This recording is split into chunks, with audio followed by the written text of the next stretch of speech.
Hey there, welcome back. So in IELTS there are 5 types of essay question that you could be asked. You could get an agree-disagree question, an advantage-disadvantage question, a discussion question, a double question, or a direct question. Now, we found that out of all of these different question types, in Task 2, the most common question type is the agree-disagree question. So we found 38% of the time you're going to get an agree-disagree question for Task 2. 22% of the time you're going to get an advantage-disadvantage question. 18% of the time you're going to get a discussion question. 21% of the time you're going to get given a double question, for example, a problem-solution question, and only 2% of the time you're going to be given a direct question. So in this lesson, we're going to be focused on how to write an agree-disagree essay. So an agree-disagree essay is going to look something like this. Teenagers should have regular exams at secondary school as this will prepare them better for life after leaving school. Okay, and then you're going to get a task a bit like this. To what extent do you agree or disagree? Or, to what extent do you agree or disagree with this statement?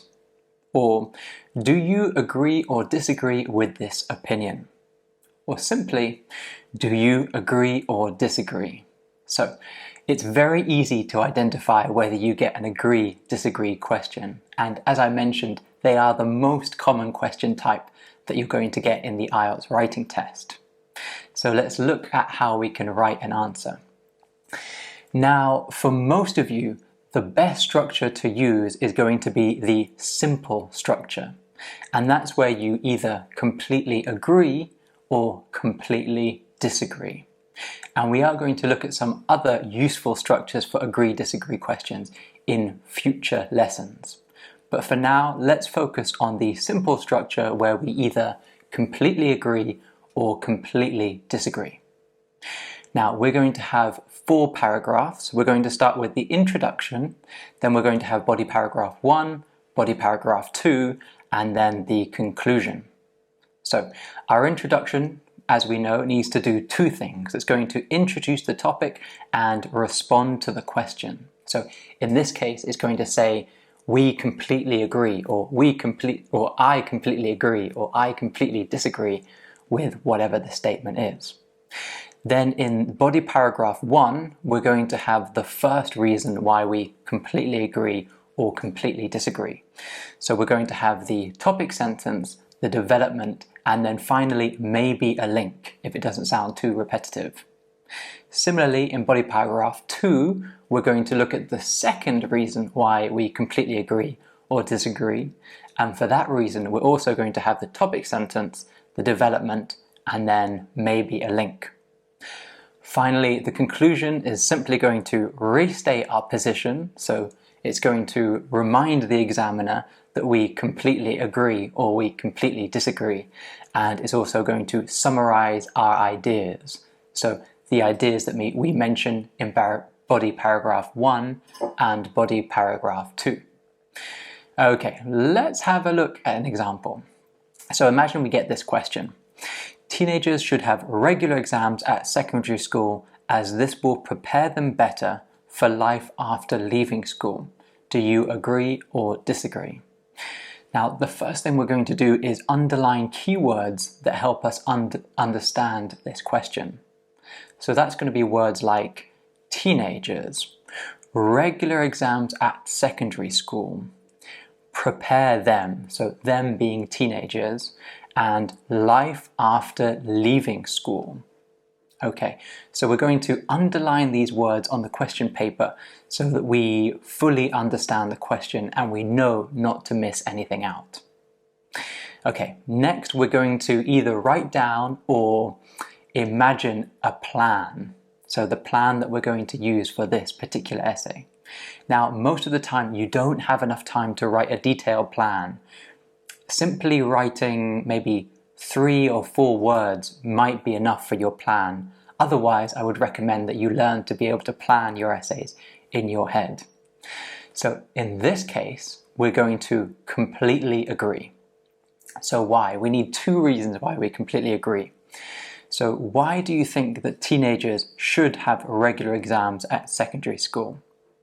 Okay, well, let's say, first of all, it provides good practice before these teenagers go to university.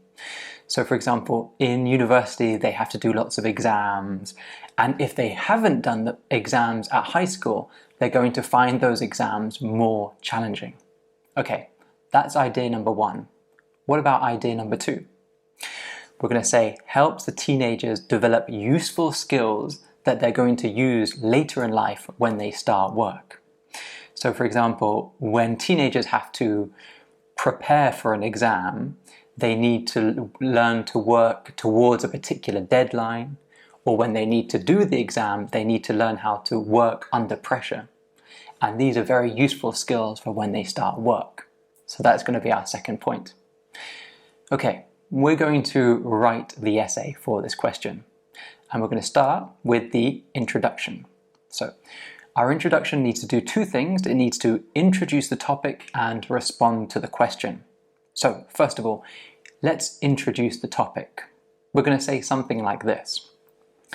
Exams are an important feature of secondary education. However, there is contention over whether frequent exams prepare students for post-school life. So what we've done here when we've introduced the topic is we've taken the question and we've introduced that idea in our own words. So we've paraphrased and we've used synonyms. The next thing we do is to respond to the question. Now the question is, do you agree or disagree?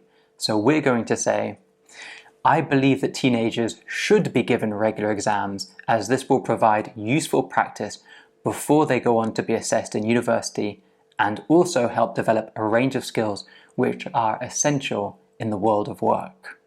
Okay, so we've introduced the topic and then we've responded to the question, and when we've responded to the question, we've already given an indication as to why we believe or why we completely agree that teenagers should be given regular exams. So we've mentioned the ideas in our introduction that we're going to write about in body paragraph 1 and body paragraph 2.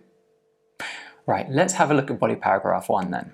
So we have the topic sentence, development and link, and in this paragraph we're going to look at the argument that that regular exams give teenagers good practice before they go to do university exams. So we're going to start with a topic sentence, and the topic sentence is going to show the examiner what our idea is. It's going to introduce our idea. Having frequent exams at high school ensures that teenagers have had ample examination practice before continuing to higher levels of education. Okay, so we've written our topic sentence, we now move on to the development. Now when we write a development, we sometimes give a result, a reason, or we give an example, which is a very strong way of developing our ideas. Let's see what we write. In further education, it is almost certain that students will be tested in one way or another. This may be practical. For example, a vocational course will require students to pass practical exams. Or academic. University students are evaluated on coursework type tests, formal end-of-year exams, or a combination of both. Okay, so now we've given an example of when students finish high school and then they go to either college or they go to university, and then the practice that they've done in high school helps them in university or college exams. Finally, we're going to have a link. Now this is optional. We don't usually include a link if it sounds too repetitive. But in this case, we do have a link, and it's going to look like this. Hence, exams at secondary school provide a foundation of experience which prepares teenagers for the tests they will encounter in further education. Okay, let's look at body paragraph 2. And in this body paragraph, we're going to look at our second idea, that it helps teenagers develop useful skills for the world of work. Okay, let's start with our topic sentence. Regular exams also push teenagers to develop a range of skills that are useful in the world of work. Next, we need our development. Let's put an example in. For example, taking the exam requires the student to plan, prepare, and perform in the test, thus developing time management capability, resiliency, and the ability to deliver under pressure. These skills are invaluable in a professional setting where it is essential to be able to organize the workload and meet deadlines. Okay, let's finish with a link. The more exams that teenagers have in high school, the greater the opportunity to develop such skills. Okay, so we've written our introduction and our 2 body paragraphs. The final paragraph left is the conclusion. Now, you must write a conclusion for your IELTS essays. In fact, if you don't, it's very unlikely that you're going to get band 6. So you must write a conclusion. Now, our conclusion needs to do 2 things. It needs to restate the position and summarize the ideas. And it's usually going to be 1 sentence to 4 sentences long. In this case, it's just 1 sentence. Let's have a look. In conclusion, I would argue that teenagers should be given regular exams at secondary school because they provide useful practice for future tests in further education and develop a range of skills that help teenagers when they start work. So, do we restate the position? Yes, we do. We say, I would argue that teenagers should be given regular exams at secondary school. So we make our position very clear in the conclusion. Also, we summarize our ideas. So we had 2 body paragraphs with 2 ideas, and that's what we're going to mention in our conclusion as well. So we say, because they provide useful practice for future tests in further education and develop a range of skills that help teenagers when they start work. Okay, the next step for you guys is to start practicing writing using the simple structure and writing agree-disagree essays. As I mentioned, they are the most common essay type that you're going to get in the IELTS writing test, so prioritize practicing agree-disagree essays before you go to do your IELTS writing test. Best of luck with your studies, and I'll see you in the next lesson. Bye then.